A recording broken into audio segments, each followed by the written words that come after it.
जो गद्य पाठ यानी एकांकी भीम और राक्षस, इस एकांकी के अभ्यास भाग में जो भाषा ज्ञान आता है उसके बारे में आज हम जानेंगे।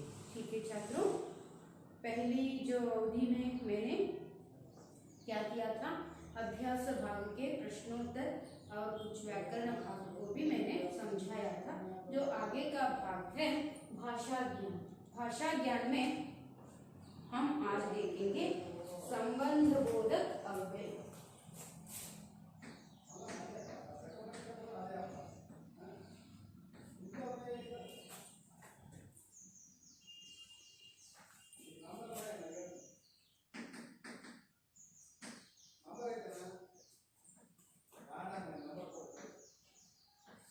संबंध बोधक अव्यय, इसके बारे में हम आज जानकारी प्राप्त करेंगे।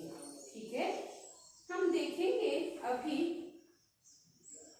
दो वाक्य मैं लिख देती हूँ, उसमें जो शब्द है उसे रेखांकित करती हूँ, वो क्या है आप कहना जानते हैं तो बता दीजिए, नहीं तो मैं भी कह दूंगी।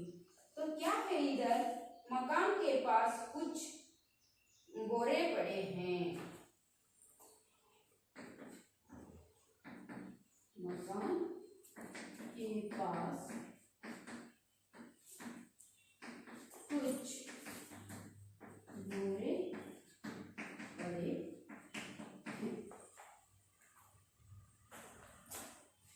और दूसरा जो है चींटी की तरह मर गया।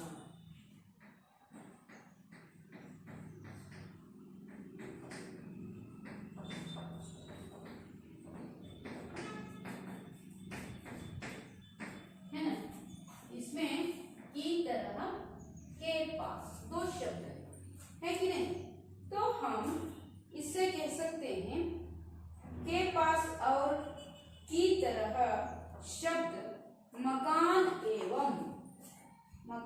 एवं चींटी है ना, मकान एवं चींटी शब्दों का वाक्य के अन्य शब्दों के साथ, इन दोनों शब्दों को, ये दो शब्द वाक्य के अन्य शब्दों के साथ, है ना, ये पूरा वाक्य है।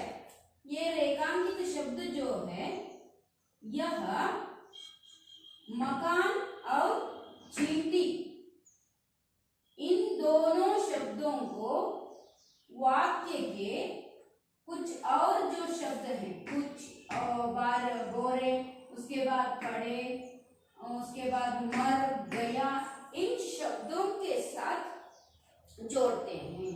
कौन, के पास और की तरह, ये दोनों शब्द क्या करते हैं, चींटी और मकान दो शब्दों को वाक्य के अन्य शब्दों के साथ, ये इवेरडू ಬೇರೆ ಬೇರೆ ಇರುತ್ತಾನೆ, मर गया, कुछ बोरे पड़े हैं, ಈ ಶಬ್ದಗಳ ಜೊತೆಗೆ ಯಾರನ್ನ ಜೋಡಿಸ್ತಾರೆ, ಮಕಾನ್ ಮತ್ತು ಚೀಂಟಿಯನ್ನ ಜೋಡಿಸುವ ಕೆಲಸವನ್ನ ಈ ಶಬ್ದಗಳು ಮಾಡ್ತಾ ಇದ್ದಾವೆ। ಹೇಗೆ इसे मकान और चींटी को वाक्य के अन्य शब्दों के साथ जोड़ने का काम करते हैं। कौन, के पास और की तरह। ಹಾಗಾದ್ರೆ ನಾವಿಲ್ಲಿ ಏನು ಅರ್ಥ ಮಾಡ್ಕೋಬೇಕು ಅಂತಂದ್ರೆ, जो शब्द, ಯಾವ ಶಬ್ದಗಳು ಸಂಜ್ಞಾ और ಸರ್ವನಾಮ, ಸಂಜ್ಞಾ ಅಂದ್ರೆ ನಿಮ್ಗೆ ಗೊತ್ತಿದೆ, ಹೆಸರುಗಳು, ಹೌದಾ, ಸ್ಥಳ, ಭಾವನೆ, ಇವುಗಳನ್ನೆಲ್ಲ ನಾವೇನಿರ್ತೀವಿ ಇಟ್ಟ ಹೆಸರುಗಳಿಗೆ ನಾಮಪದ ಅಂತ ಕರಿತೀವಿ। ಸರ್ವನಾಮ, ಸರ್ವರಿಗೂ ಅನ್ವಯಿಸುವಂತಹ ಶಬ್ದಗಳು, ಪದಗಳು, ಹೌದಾ।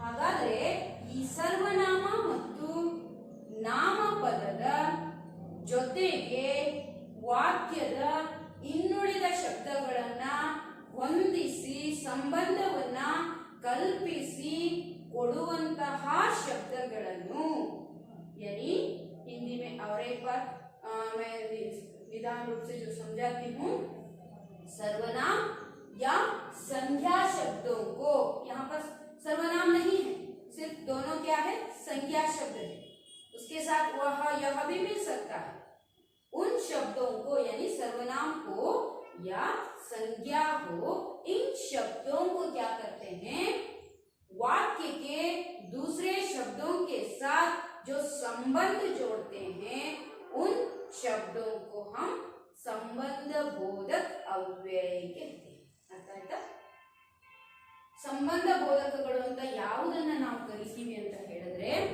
ನಾಮಪದ ಮತ್ತು ಸರ್ವನಾಮ ಶಬ್ದಗಳ ಜೊತೆಗೆ ವಾಕ್ಯದ ಇನ್ನುಳಿದ ಶಬ್ದಗಳನ್ನು ಜೋಡಿಸುವ ಕೆಲಸ ಮಾಡುವಂತಹ ಪದಗಳನ್ನ ಏನಂತ ಕರಿತೀವಿ ಸಂಬಂಧ ಬೋಧಕ ಅವ್ಯಯಗಳು ಪದಗಳು ಅಂತ ಕರಿತೀವಿ ಅದನ್ನೇ ಹಿಂದಿಯಲ್ಲಿ ನೋಡಿ जो शब्द सर्वनाम या संज्ञा के साथ अन्य जब वाक्य के अन्य अलग शब्दों को जोड़ने का जो काम करने वाले अव्यय या शब्द होते हैं उनको हम संबंध बोधक अव्यय कहते हैं ಅರ್ಥ ಆಯ್ತಾ ಈಗ ಏನಿದೆ ಹಾಗಾದ್ರೆ ಸಂಬಂಧ ಹೆಂಗ್ ಜೋಡಣೆ ಆಗಿದೆ ನಾವು ನೋಡ್ತಾ ಹೋಗೋದಾದ್ರೆ मकान के पास कुछ बोरे पड़े होगा चींटी की तरह मर गया ಇಲ್ಲಿ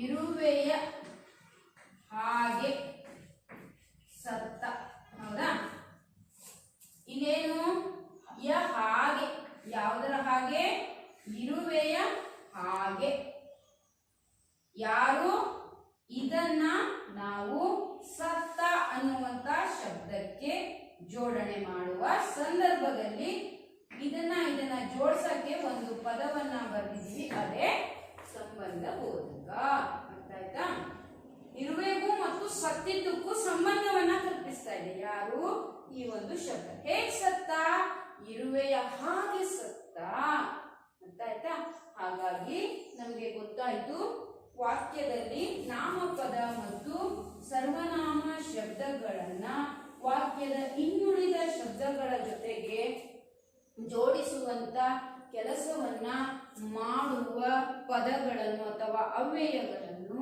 ನಾವೇನಂತ ಕರಿತೀವಿ ಸಂಬಂಧ ಬೋಧಕ ಅವ್ಯಯಗಳು ಅಂತ ಕರಿತೀವಿ ಅರ್ಥ ಆಯ್ತು ಹಾಗಾದ್ರೆ ಮುಂದೆ ಇದರ ಎಷ್ಟು ಭೇದಗಳಿವೆ ನೋಡಿ ಹಾಗೆ ಹಿಂದಿಯಲ್ಲಿ ನಾವು ವಾಕ್ಯ ರೂಪದಲ್ಲಿ ಹೇಳೋದಾದ್ರೆ जो शब्द ಬರ್ಕೊಳ್ಳಿ जो शब्द संज्ञा या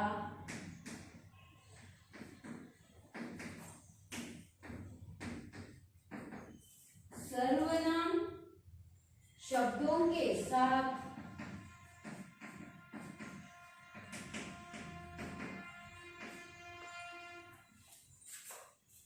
आकर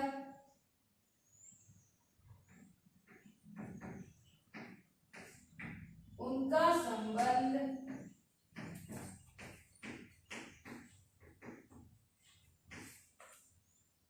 वाक्य के दूसरे शब्दों के साथ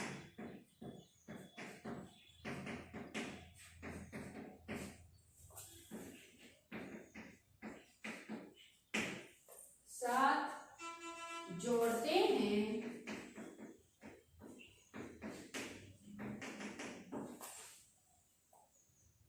वे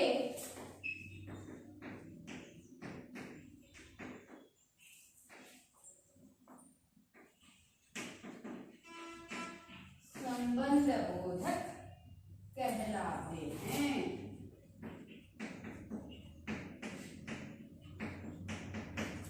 तो क्या है इधर जो शब्द संज्ञा या सर्वनाम शब्दों के साथ ನಾಮಪದ ಅಥವಾ ಸರ್ವನಾಮ ಶಬ್ದಗಳ ಜೊತೆಗೆ ಯಾವ ಶಬ್ದಗಳು ಸರ್ವನಾಮ ಮತ್ತು ನಾಮಪದದ ಜೊತೆಗೆ ಬಂದು ಅವುಗಳ ಯಾವುಗಳ ಸರ್ವನಾಮ ಮತ್ತು ನಾಮಪದಗಳನ್ನ ವಾಕ್ಯದ ಇನ್ನು ಉಳಿದಂತಹ ಶಬ್ದಗಳ ಜೊತೆಗೆ ಸಂಬಂಧವನ್ನ ಜೋಡಿಸುತ್ತವೆ, ಕಲ್ಪಿಸುತ್ತವೆ. ಅವುಗಳನ್ನ ಸಂಬಂಧ ಬೋಧಕ ಅವ್ಯಯ ಅಥವಾ ಸಂಬಂಧ ಬೋಧಕ ಅಂತ ಕರಿತೀವಿ. ಅರ್ಥ ಆಯ್ತು? ಹಾಗಿದ್ರೆ ನಮಗೆ ಗೊತ್ತಾಯ್ತು ನಾಮಪದ ಮತ್ತು ಸರ್ವನಾಮ ಶಬ್ದಗಳನ್ನ ವಾಕ್ಯದ ಉಳಿದ ಶಬ್ದಗಳ ಜೊತೆಗೆ ಜೋಡಿಸುವ ಕೆಲಸವನ್ನ ನಿರ್ವಹಿಸುವಂತಹ ಪದಗಳನ್ನು ನಾವು ಸಂಬಂಧ ಬೋಧಕಗಳು ಅಂತ ಕರಿತೀವಿ. ಹೌದಾ? ಹಾಗಿದ್ರೆ ಅದರಲ್ಲಿ ಎಷ್ಟು विधಗಳಿವೆ? उसमें कितने भेद हैं उनको हम देखते जाएंगे. एक लिख लिया? ठीक है, आपके किताब में भी है. मैंने समझाया है. ಏನು ಇಲ್ಲ, ನಾಮಪದ ಮತ್ತು ಸರ್ವನಾಮಗಳನ್ನ ವಾಕ್ಯದಲ್ಲಿರುವ ಉಳಿದ ಶಬ್ದಗಳ ಜೊತೆಗೆ ಜೋಡಿಸೋಕೆ ಒಂದು ಶಬ್ದವನ್ನ ಬಳಸ್ತೀವಿ, ಅದೇ ಸಂಬಂಧ ಬೋಧಕ. ಆಯ್ತು? ಹಾಗಾದ್ರೆ उसमें कितने भेद हैं उनको देखते जाएंगे. संबंध बोधक में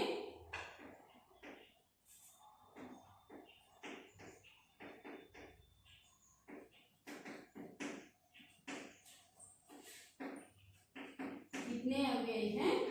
10.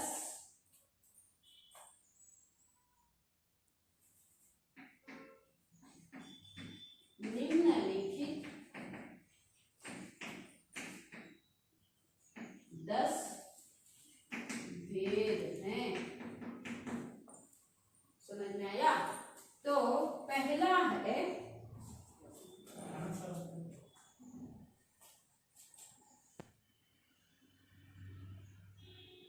समतावाचक. पहला कौन सा है? समतावाचक.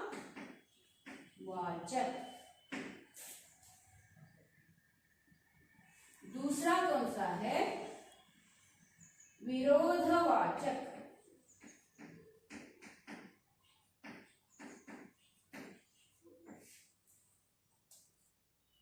तीसरा है स्थानवाचक. स्थानवाचक. नेक्स्ट है दिशावाचक.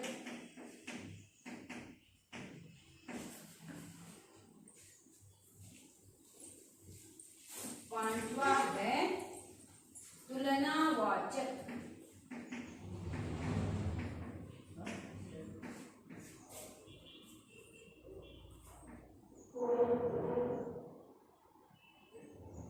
नेक्स्ट है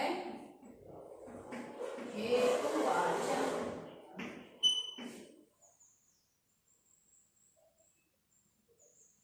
सातवां है कालवाचक. आठवां है पृथकवाचक.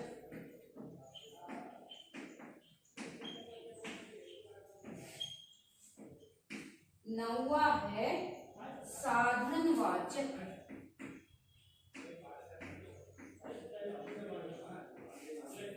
10वां है संघवाचक.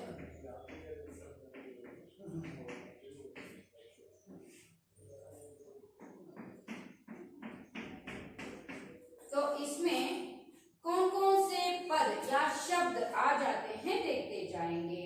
कैसे?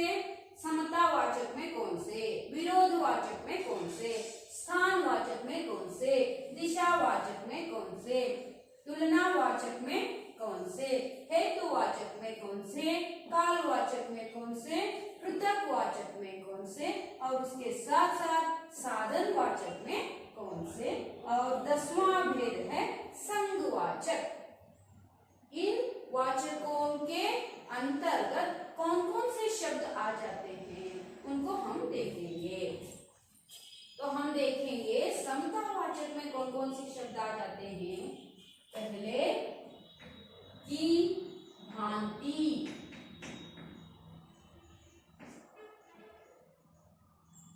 के बराबर,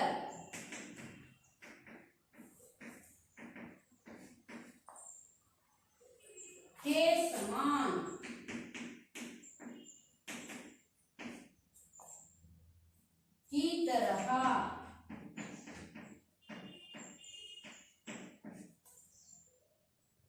आदि।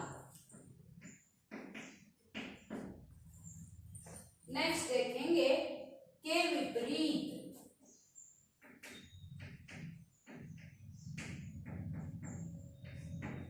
नेक्स्ट के विरुद्ध।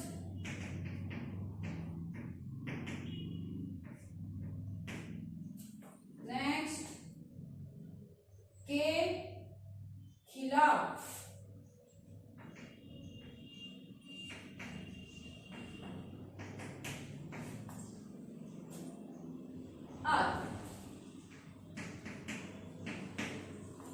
नेक्स्ट स्थानवाचक में के पास,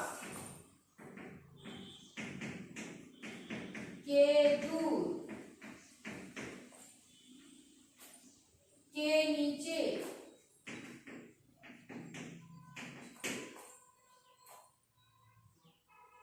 के भीतर,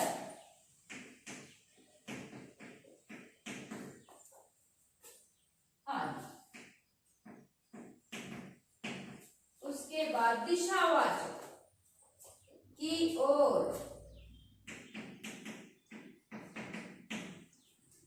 उसके बाद के आसपास,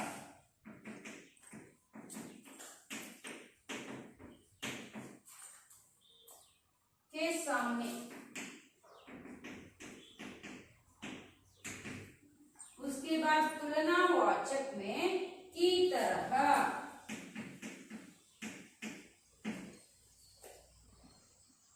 की अपेक्षा,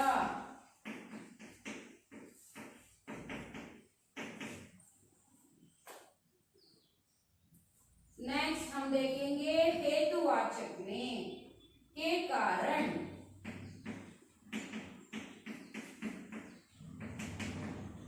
के लिए, की खातिर,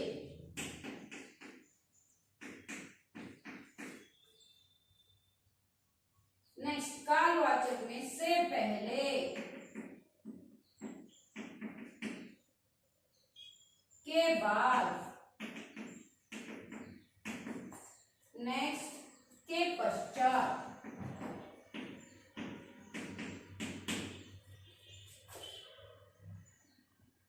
नेक्स्ट कृतकवाचक में हम देखेंगे से विरुद्ध,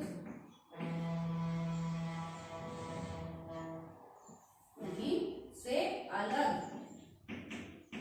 उसके बाद से दूर,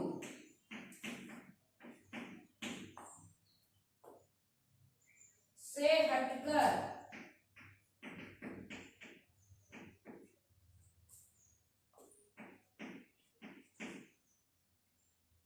नेक्स्ट साधनवाचक के द्वारा,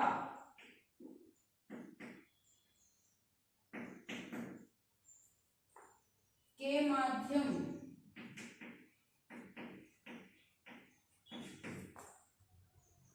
के सहारे, नेक्स्ट संगवाचक के साथ, के संग,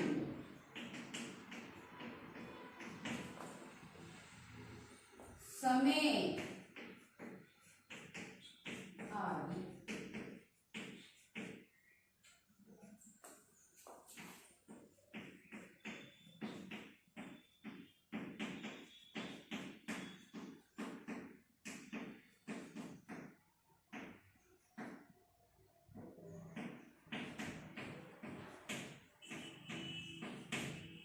ठीक है, हमने देखा, इधर देखेंगे कि कितने सारे हैं, लेकिन सरल है, 10 हैं फिर भी बहुत सरल है। क्या क्या आ जाता है इनके अंतर्गत शब्द देखेंगे। तो पहला है समतावाचक, समानವಾಗಿ, ಹೇಗೆ ಅದರಂತೆ, ಅದರ ಹಾಗೆ, ಇದರ ಹಾಗೆ ಅಂತ ನಾವು ಬಳಸ್ತೀವಿ। की भांति, के बराबर ಅದರ ಸರಿಸಮ, के समान ಅದರ ಸರಿಸಮಾನವಾಗಿ, ಅದರಂತೆ, ಈ ತರಹ ಅದರಂತೆ, ಈ ತರಹ ಶಬ್ದಗಳನ್ನ ಸಮಾನವಾಚಕದಲ್ಲಿ ಬಳಸ್ತೀವಿ। ವಾಕ್ಯದಲ್ಲಿ ಇವೆಲ್ಲ ಬಂತು ಅಂದ್ರೆ ನಿಮ್ಗೆ ಗೊತ್ತಾಗಬೇಕು ಅದು ಯಾವ ವಾಚಕ, ಸಂಬಂಧ ಬೋಧಕದಲ್ಲಿ समतावाचकದಲ್ಲಿ ಇವೆಲ್ಲ ಶಬ್ದಗಳು ಬರುತ್ತೆ. तो दूसरा है विरोधवाचक. ಆ ವಾಕ್ಯಕ್ಕೂ ಉಳಿದ ಶಬ್ದಗಳಿಗೂ ವಿರುದ್ಧ ಮಾಡಿ ಹೇಳುವುದು, लेकिन ಸಂಬಂಧ ಇದೆ, ವಿರೋಧಿಸಿ ಹೇಳುವುದು. के विपरीत, के विरुद्ध, के खिलाफ, ಸಂಬಂಧ ಇದೆ ಬಟ್ ವಿರುದ್ಧ ಸಂಬಂಧ ಇದೆ, ಈ ತರಹದ ಶಬ್ದಗಳು. उसके बाद स्थानवाचक में के पास, ಸ್ಥಳ ಸ್ಥಳ ಸ್ಥಾನದ ಬಗ್ಗೆ ಗುರುತಿಸುತ್ತೆ. ಅದರ ಹತ್ತಿರ, ಅದರಿಂದ ದೂರ, ಅದರ ಕೆಳಗೆ, ಅದರ ಒಳಗೆ ಮುಂತಾದವು ಇವೆಲ್ಲ ಸ್ಥಾನವನ್ನ ಕಲ್ಪಿಸುತ್ತೆ. ದಿಶಾ ದಿಕ್ಕನ್ನ ತೋರಿಸುವುದು. की ओर, ಆ ಕಡೆಗೆ, के आसपास, ಅದರ ಹತ್ತಿರ ಅಕ್ಕಪಕ್ಕ, के सामने, ಅದರ ಎದುರಿಗೆ ಮುಂತಾದ ಶಬ್ದಗಳು ದಿಶಾದಲ್ಲಿ ಬರುತ್ತೆ. ತುಲನಾ ಅಂದ್ರೆ ಅದಕ್ಕೂ ಇದಕ್ಕೂ ಹೋಲಿಕೆ ಮಾಡೋದು. ಹಾಗಾದ್ರೆ ಈ ತರಹ ಇಲ್ಲೂ ಬಂದಿದೆ, ಎಲ್ಲಿ ಫಸ್ಟ್ ಇಂದ್ರಲ್ಲೂ ಬಂದಿದೆ. ಇದು ಹೆಂಗ್ ಬಂತು? ಸಮಾನವಾಚಕ ಬಂತು. ಆದ್ರೆ ಇಲ್ಲೇನಿದೆ, ಅದೇ ಇದು ಅನ್ನೋದನ್ನ ಹೇಳುವಾಗ್ಲೂ ನಾವು ಅದರಂತೆಯೇ ಅಂತ, ಅದ್ರ ಸಮಾನ ಅಂತೀವಿ, ಇಲ್ಲಿ ಅದೇ ಇದು ಅನ್ನೋ ತರ ತುಲನೆ ಮಾಡಿ ಹೇಳೋದು.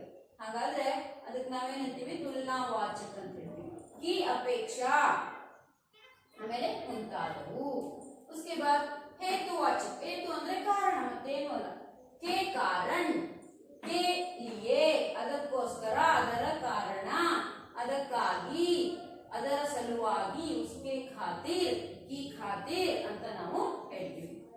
ಇವನ್ನೆಲ್ಲ ಕಾರಣದಲ್ಲಿ ಬಳಸ್ತೀವಿ. ಸಮಯವನ್ನ ತೋರಿಸೋದು ಕಾಲವಾಚಕ. ಹಾಗಾದ್ರೆ ನಾವು ನೋಡೋಣ. से पहले, ಅದಕ್ಕಿಂತ ಮೊದಲು, के बाद, ಅದಕ್ಕಿಂತ ನಂತರ, के पश्चात, ತದನಂತರ, ಈ ತರಹದ ಶಬ್ದಗಳನ್ನ ನಾವು ನೋಡ್ತೀವಿ. ಪೃಥಕ್ ವಾಚಕ ಅಂದ್ರೆ ಅದರಿಂದ ಹೊರತುಪಡಿಸಿ ಹೇಳೋದು. से अलग, ವಿಂಗಡಿಸುವುದು. से दूर, ಅದರಿಂದ ದೂರ. के सहारे, ಅದರ ಸಹಾಯದಿಂದ. ಈ ತರಹ ಶಬ್ದಗಳನ್ನು ನಾವು ಬಳಸ್ತೀವಿ. उसके बाद ಸಾಧನವಾಚಕ, ಯಾವ ಮಾಧ್ಯಮದಿಂದ ಆ ವಾಕ್ಯವನ್ನ ನಾವು ಜೋಡಿಸ್ತೀವಿ ಅಂತ. के द्वारा, ಅದರಿಂದ. के ಮಾಧ್ಯಮ, ಅದು ಕೂಡ ಅದರ ಮಾಧ್ಯಮದಿಂದ, ಅದರ ಸಹಾಯದಿಂದ, ಈ ತರ ಶಬ್ದಗಳನ್ನ ಬಳಸ್ತೀವಿ. ಇಲ್ಲಿ ನಾವು ಹಟ್ಕರ್ ಅಂತ ಹೇಳಿದ್ವಲ್ಲ, ಹಟ್ಕರ್ ಅಂದ್ರೆ ಅದನ್ನ ಎಲ್ಲ ಕೂಡ ಅದನ್ನ ಬೇರ್ಪಡಿಸಿ ಹೇಳೋದು, ಇಲ್ಲಿ ಜೋಡಿಸಿ ಹೇಳೋದು ಅಷ್ಟೇ. उसके बाद संघवाचक, ಅದರ ಸಂಘ. के साथ, उसके साथ, के संग, उसके संग, के समेत, उसके यानी उनके समेत, ಅವರ ಜೊತೆಗೆ, ಅವರ ಸಂಘದಲ್ಲಿ, ಅವರ ಜೊತೆಗೆ ಅಂತಾನೆ ಇದು ಸಹ ಬರುತ್ತೆ. उनके साथ, ಇದು ಸಹ ಅವರ ಜೊತೆಗೆ ಅನ್ನೋದನ್ನ ತೋರಿಸುತ್ತೆ. इस प्रकार 10 संबंध बोधक हैं. तो उन संबंध बोधक में कौन कौन से है मैंने इधर लिखा है. उसके साथ साथ क्या है इधर, उनके अंतर्गत आने वाले जो शब्द भी मैंने लिखा है. सामने आपको वाक्य लिखकर दिखाते हैं तो आप इसमें से ढूंढ कर कह सकते हैं, है ना. काल के बारे में है तो कालवाचक बोलते हैं, कारण है तो हेतुवाचक बोलते हैं, दोनों एक ही समान है तो तुलनावाचक बोलते हैं. उसके जैसे बोले तो ये साधनवाचक बोलते हैं, यानी पृथक यानी उससे अलग करके बोलते हैं, और संग यानी उसके साथ जोड़ कर कहते हैं. इस प्रकार जो शब्द उनको देखते ही हमें पता चलता है कि ये किस वाचक के अंतर्गत आता है ना. तो हम देखते जाएंगे बच्चों, इधर कुछ वाक्य हैं, उनको हम क्या करेंगे, देखते जाएंगे, आपको पता चलेगा. इनको देखिए और यहाँ के वाक्यों को ठीक से लिखिए. तो क्या है इधर हम देखेंगे,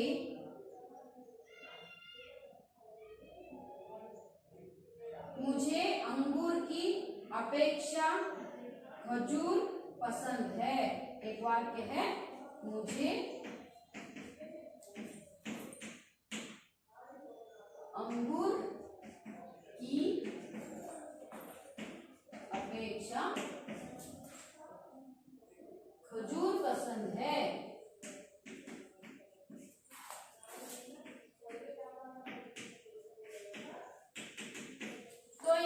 आप बता दीजिए, देखेंगे कौन सा वाक्य है, कह सकते हैं, बताइए। वाक्य को देखिए और उसके साथ आपको क्या करना है, कौन से संबंध बोधक में आ जाता है उसे देखना है। तो हम कह सकते हैं यहाँ पर मुझे अंगूर की अपेक्षा, जो क्या है यहाँ पर हम कह सकते हैं, पृथकवाचक में हम देख सकते हैं। तो दूसरा वाक्य जो है वो क्या है, पड़ोसी के घर के बाहर भीड़ लगी है। पड़ोसी के घर के बाहर भीड़ लगी है, के बाहर हम यहाँ पर कह सकते हैं कौन सा, दिशावाचक, ಅವರ ಮನೆಯ ಹೊರಗೆ ಅಂತ ನಾವು ದಿಕ್ಕನ್ನ ತೋರಿಸ್ತಾ ಇದ್ದೀವಿ। उसके बाद नदी के पास साधु की कुटिया थी। ನದಿಯ ಹತ್ತಿರ ಸಾಧುಗಳ ಕುಟೀರವಿತ್ತು ಅಂದ್ರೆ ಸ್ಥಾನವಾಚಕ। ಈ ತರಹ 5 ವಾಚಕಗಳನ್ನ ಗುರುತಿಸಿ ಬರೆಯಿರಿ ಅಂತ ಕೊಟ್ಟಿದ್ದಾರೆ, ಅದನ್ನ ನೀವು ಬರೀಬೇಕಾಗುತ್ತೆ। उसके बाद ಅದರಲ್ಲಿ ಯಾವ್ಯಾವುದು ಬರುತ್ತೆ, ಕೆ ಅಕ್ಕಿ ಅಪೇಕ್ಷಾ, ಕೆ ಬಾಹರ್, ಕೆ ಪಾಸ್, ಕೆ ಸಂ, ಈ ತರ ಯಾವುದು ಅಂತ ನೀವು ಪಕ್ಕದಲ್ಲಿ ಇದರ ಸಂಬಂಧ ಬೋಧಕವನ್ನ ಬರೀಬೇಕು। नेक्स्ट है रिक्त स्थानों में उचित संबंध बोधक भरिए। ಖಾಲಿ ಜಾಗ ಇದೆ, ಅಲ್ಲಿ ಉಚಿತವಾದ ಸಂಬಂಧ ಬೋಧಕವನ್ನ ತುಂಬಬೇಕು। पैसों डैश भिखारी तरस रहा था। पैसों डैश भिखारी तरस रहा था ಹಂಗಂದ್ರೆ ದುಡ್ಡಿಗಾಗಿ ಡ್ಯಾಶ್ ದುಡ್ಡು ಗಳಿಗೆ ಅಂತ ಹೇಳಿ ನಾವು ಹೇಳ್ತಾ ಹೋದ್ರೆ ಕೇಲಿಯೇ, ಪೈಸೋ ಕೇಲಿಯೇ, ಕೇಲಿಯೇ ಅನ್ನೋದು ಎಲ್ಲಿ ಬರುತ್ತೆ ನೋಡ್ತಾ ಹೋಗಿ, ಕೇಲಿಯೇ ಇಲ್ಲಿದೆ ಅಲ್ವಾ। ಹಾಗಾದ್ರೆ ಹೇತುವಾಚಕ, ದುಡ್ಡಿಗೋಸ್ಕರ ಭಿಕ್ಷುಕ ಚಡಪಡಿಸ್ತಾ ಇದ್ದ, ಕಾತರಿಸ್ತಾ ಇದ್ದ ಅಂತ। ಹೀಗೇನೆ ಅದರಲ್ಲೂ ಸಹ 5 ಪ್ರಶ್ನೆಗಳಿದೆ, ಅದನ್ನ ತುಂಬಿ ನೀವು उत्तरवನ್ನ ಬರ್ಕೊಂಡು ಬರಬೇಕು। तदनंतर निम्नलिखित संबंध बोधक शब्दों का प्रयोग वाक्यों में कीजिए। ವಾಕ್ಯಗಳಲ್ಲಿ ಈ ಶಬ್ದಗಳ ಪ್ರಯೋಗವನ್ನ ಮಾಡಬೇಕು। ಈ ತರಹ ಬಳಸಿ ಒಂದು ವಾಕ್ಯ, से दूर, के कारण, के समान, के साथ। ನಾನು ಒಂದು ಮಾಡಿ ತೋರಿಸ್ತೀನಿ। ಈ ತರಹ ಅಂತ ಇದೆಯಲ್ಲ, ಅದರಲ್ಲಿ ಈ ತರಹ ಅನ್ನೋದೆಲ್ಲಿ ಬರುತ್ತೆ ನೋಡ್ತಾ ಹೋಗಿ।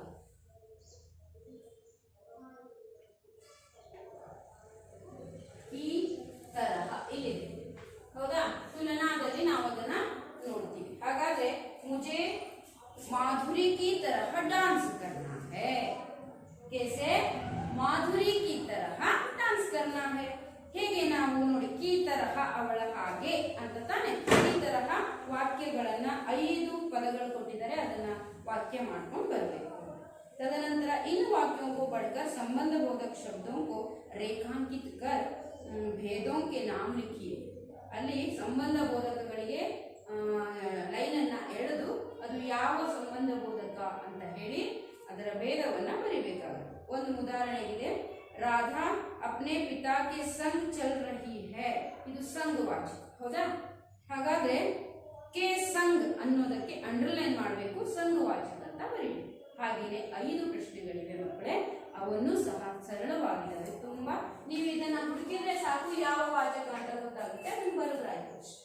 ಒಂದು 2 ಸಾರಿ ಬರೆದು ಪ್ರಾಕ್ಟೀಸ್ ಮಾಡಿದ್ರೆ ನಿಮ್ಗೆ ಗೊತ್ತಾಗ್ಬಿಡುತ್ತೆ, ಎಸ್ ಈ ಶಬ್ದ ಇಂಥ ವಾಚಕದಲ್ಲೇ ಬರುತ್ತೆ, ಹಾಗಾದ್ರೆ ಇದು ಇಂಥ ಸಂಬಂಧ ಬೋಧಕ ಅನ್ನೋದು ನೀವು ಕಂಡುಹಿಡಿಯಬಹುದು। सबको समझ में आया है ये संबंध बोधक क्या है, किसे संबंध बोधक कहते हैं, उसमें कितने भेद हैं, वो कौन कौन से हैं, और उनके आधार पर जो दिए गए प्रश्नों का उत्तर आप आराम से इन शब्दों को देखकर लिख सकते हैं। ऐसा समझते हुए मैं ये भाषा ज्ञान